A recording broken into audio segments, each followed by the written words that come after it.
Good morning student, welcome in Adina institute of science and technology engineering physics. आज हम लोग Heisenberg uncertainty principle को discuss करने जा रहे हैं। ये एक इम्पॉर्टेंट टॉपिक है जिसका derivation part momentum energy uncertainty आता है। और तो सबसे पहले हाइजेनबर्ग अनसर्टेनिटी प्रिंसिपल को समझते हैं। ये केमिस्ट्री की भी टॉपिक रही है, फिजिक्स में भी हम इसे पढ़ते आए हैं।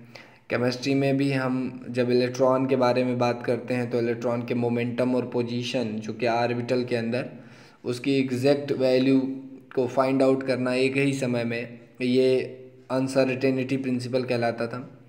उसी प्रिंसिपल को हमें फिजिक्स में भी जब हम मैटर पार्टिकल की बात करते हैं तो इलेक्ट्रॉन भी मैटर पार्टिकल होता है।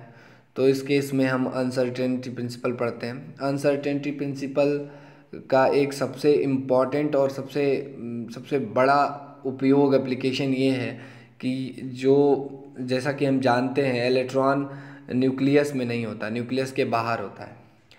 वो न्यूक्लियस के बाहर अपनी सेल्स में होता है, जो एनर्जी सेल होती हैं उनमें होता है।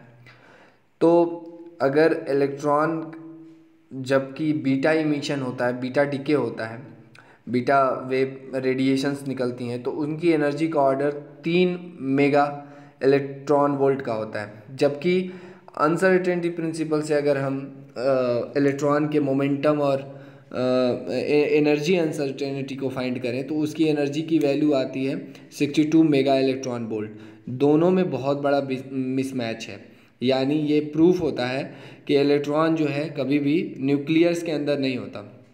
अगर न्यूक्लियस के अंदर इलेक्ट्रॉन के पोजीशन को रख कर अगर हम उसकी एनर्जी को कैलकुलेट करते हैं तो उसकी वैल्यू 62 मेगा इलेक्ट्रॉन वोल्ट होती है। जबकि बीटा डीके में जो एनर्जी रिलीज़ होती है वो 3 मेगा इलेक्ट्रॉन वोल्ट की होती है।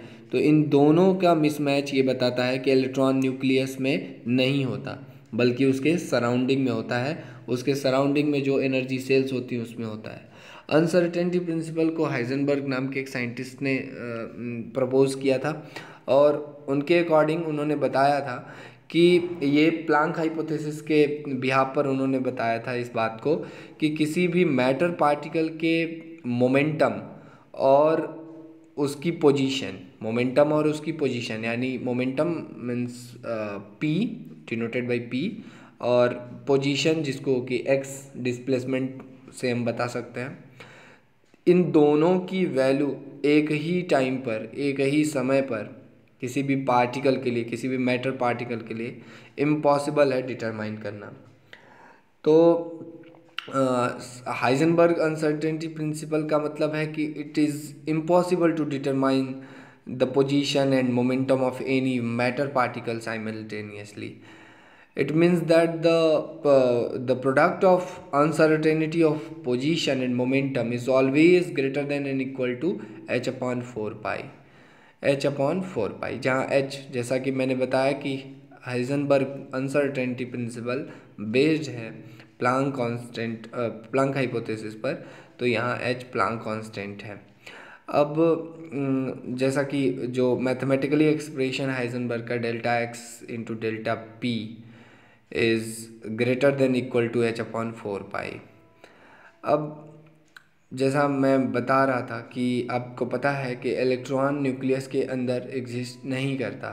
इसका सबसे बड़ा जो प्रूफ है वो हमें हाइजेनबर्ग अनसर्टेनिटी प्रिंसिपल से मिलता है। जब हम हाइजेनबर्ग अनसर्टेनिटी प्रिंसिपल की हेल्प से पोजीशन और मोमेंटम की वैल्यू फाइंड आउट करते हैं किसी भी वेव पार्टिकल यानी इलेक्ट्रॉन पार्टिकल के लिए, तो उसकी जो टोटल एनर्जी, जो टोटल रिलेटिविस्टिक एनर्जी इलेक्ट्रॉन की होती है इनसाइड द न्यूक्लियस, उसकी वैल्यू 62 मेगा इलेक्ट्रॉन वोल्ट होती है। जबकि बीटा डीके के दौरान जो इलेक्ट्रॉन की एनर्जी फाइंड आउट होती है वो 3 मेगा इलेक्ट्रॉन वोल्ट की होती है और दोनों ही वैल्यूज़ एक दूसरे से बिल्कुल अलग हैं। यानी ये प्रूफ करता है कि यदि इलेक्ट्रॉन न्यूक्लियस में होता और बीटा डीके के दौरान भी जो एनर्जी रिलीज होती है दोनों की वैल्यू सेम होती, तो ये प्रूफ होता कि इलेक्ट्रॉन एग्जिस्ट करता है इनसाइड द न्यूक्लियस। लेकिन इनकी बीच में बहुत सारा अलग वैल्यू है, बहुत सारा मिसमैच है वैल्यू में। इससे ये प्रूफ होता है कि इलेक्ट्रॉन कभी भी न्यूक्लियस में नहीं होता, वो उसकी अपनी काइनेटिक एनर्जी की वजह से वो आउटर मोस्ट में इलेक्ट्रॉन न्यूक्लियस के चारों तरफ की जो सेल्स होती हैं उसमें घूमता है around the nucleus. So it is